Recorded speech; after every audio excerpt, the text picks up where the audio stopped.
ஊராட்சி மன்றங்கள் இருக்கின்றது.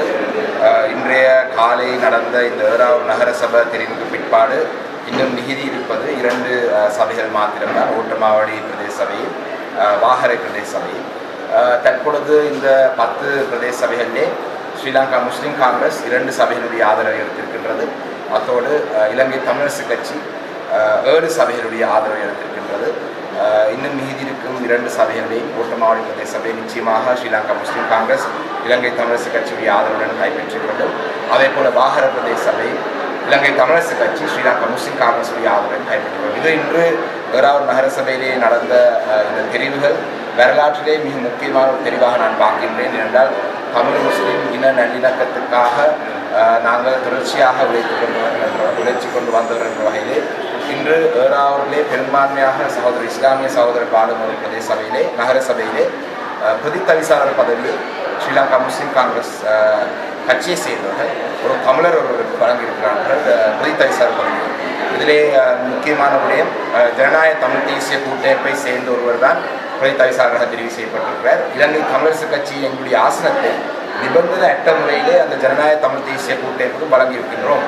கடந்த வாரம் இலங்கை தமிழரசு கட்சியினுடைய வேட்பாளர் களுவாஞ்சிக்குடியிலே போட்டி போட்ட பொழுது ஜனநாயக தமிழ் தேசிய கூட்டமைப்பினுடைய உறுப்பினர் இலங்கை தமிழரசு கட்சியை சேர்ந்த உறுப்பினர்களுக்கு கோவிந்தன் கருணாகரன் ஜனாவுடைய தனிப்பட்ட விரோதம் காரணமாக வாக்களிக்காவிட்டாலும் கூட இன்று ஏறாவூர் நகரசபையிலே ஒரு தமிழர் ஒருவர் பிரதித்தவிசாளராக வர நகர பிதாவாக வர நகர சபையினுடைய பிரதித்தவிசாளராக வர வாய்ப்பு இருக்கும் பொழுது நாங்கள் கட்சி பேதமின்றி ஜனநாயக தமிழ் தேசிய கூட்டமைப்பினுடைய அந்த தெரிவை ஒரு ஆசிரம் கொண்ட அவர்களுக்கு நாங்களும் எங்களுடைய ஆதரவை வழங்கி நாங்கள் முன்வைத்திருக்கிறோம். இதிலே குறிப்பிட வேண்டிய மிக முக்கியமான விடயம், தமிழரசு கட்சியும் ஸ்ரீலங்கா முஸ்லீம் காங்கிரஸும் இணைந்து ஆட்சி அமைக்கிறதை பற்றி எங்களுடைய மாவட்டத்திலே இருக்கும் குறிப்பாக தமிழ் மக்கள் விடுதலை புலிகள் கட்சியை போன்றவர்கள் பலத்த விமர்சனங்களை முன்வைக்கின்றார்கள். அதை என்னுடைய ஆதரவை எடுக்க முடியாதென்றால் பல விமர்சனங்களை முன்வைக்கிறார்கள். இதை சொல்லும் நபர்கள் தான் கடந்த முறை 2018ஆம் ஆண்டு தேர்தல் நடந்து கொண்டு வாழச்சேனை ஆராய்மதி போன்ற பிரதேச சபைகளிலே முஸ்லீம் சகோதரருடைய ஆதரவுடன் தான் தமிழ் மக்கள் விடுதலை புலிகள் கட்சி ஆட்சி அமைச்சிருக்கிறது. இம்முறை ஸ்ரீலங்கா முஸ்லீம் காங்கிரஸ் என்ற வகையிலே கடந்த தேர்தலிலே பல முஸ்லீம் கட்சிகள் இம்முறை அதிகமாக ஆசனங்கள் ஸ்ரீலங்கா முஸ்லீம் காங்கிரஸ் எடுத்ததின் அடிப்படையிலே உதாரணமாக சொல்லப்போனால் குச்சவெளி பிரதேச சபையிலே 60% மூதூரிலே 60% முஸ்லீம்கள் வாழும் ஒரு பிரதேச சபையிலே ஒரு தமிழர் ஒருவர் தவிசாளராக வர வாய்ப்பு இல்லாத, அதாவது சனத்தொகையின் அடிப்படையிலே வாய்ப்பு இல்லாத ஒரு பிரதேச சபையை ஸ்ரீலங்கா முஸ்லீம் காங்கிரஸ் தமிழர் ஒருவருக்கு தந்திருக்கிறது.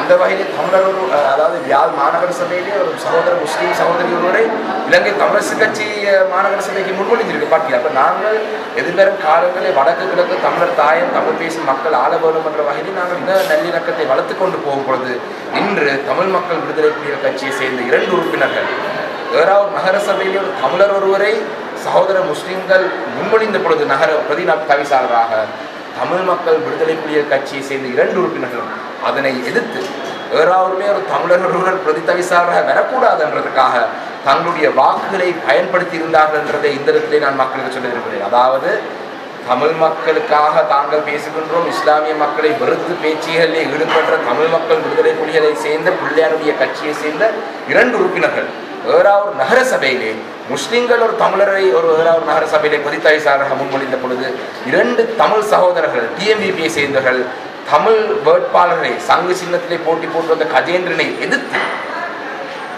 யூஎம்பியிலே தெரிவு செய்யப்பட்ட முஸ்லிம் சகோதரர் அன்வர் அவர்களை வாக்களித்திருக்கிறார்கள். இது எங்களுடைய மக்கள் தெளிவாக விளங்கிக் கொள்ள வேண்டும். அந்த வகையிலே எதிர்வரும் காலங்களிலே இந்த வடக்கு கிழக்கு தமிழர் பிரதேசங்களிலே தமிழர்களை நாங்கள் ஆளக்கூடிய வகையான ஒரு பாதையை முன்னெடுக்கிறதுக்கான ஆரம்ப கட்ட நடவடிக்கையை நாங்கள் இந்த மட்டக்களப்பு மாவட்டத்தில் எடுத்திருக்கிறோம். இந்த ஊராட்சி சபைகளினூடாக அதை நாங்கள் உறுதிப்படுத்தியிருக்கிறோம். அதே போல தான் தேசிய மக்கள் சக்தியை பொறுத்தளவிலும் அவங்களும் இனி ஊழல் மோசடியை பற்றி பேசுவதற்கு தகுதியில்லாதவர்களாக மாறியிருக்கிறார்கள். ஏனென்றால் சில சபைகளிலே தமிழ் மக்கள் விடுதலை புலிகள் கட்சியுடன் சேர்ந்து ஆட்சி அமைக்கிறதுக்கு முன் வந்திருக்கிறார்கள் என்று சொன்னால் அவர்களுக்கு இனி மாவட்டத்திலே ஊழலை பற்றி பேசுவது எந்த அருகதையும் இல்லை என்பதை இந்த நிலை சொல்லியிருக்கிறேன். நன்றி, வணக்கம்.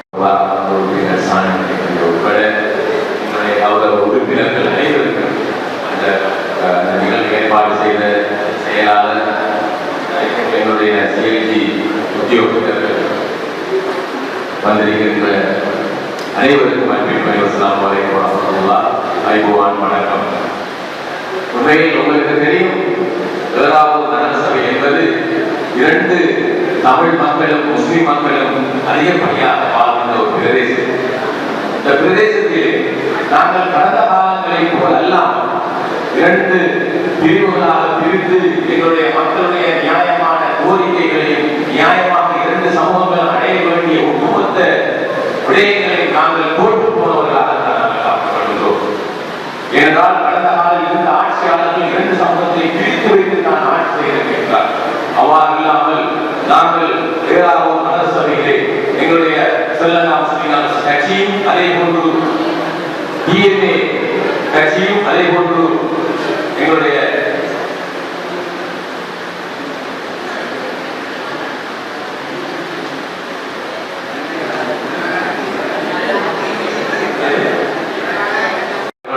கட்சியின் சேர்த்து இந்த பகுதியிலே ஏழாவதிலே ஒரு முன்மாதிரியான ஒரு செயற்பாடுகளை நாங்கள் காட்டியிருக்கின்றோம். அந்த வகையில் உண்மையில் நாங்கள் 2 சமூகங்கள் வாழ்கின்ற அதிகப்படியாக வாழ்கின்ற என்ற அடிப்படையில் நாங்கள் விட்டுக் கொடுப்போம்.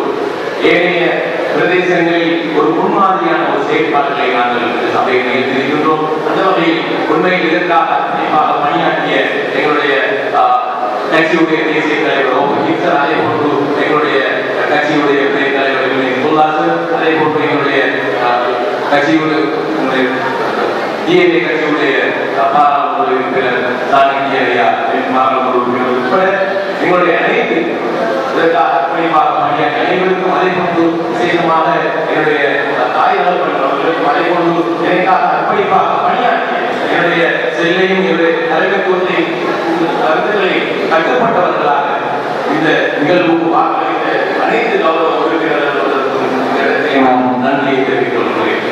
முகமது சாலின் அலீம்.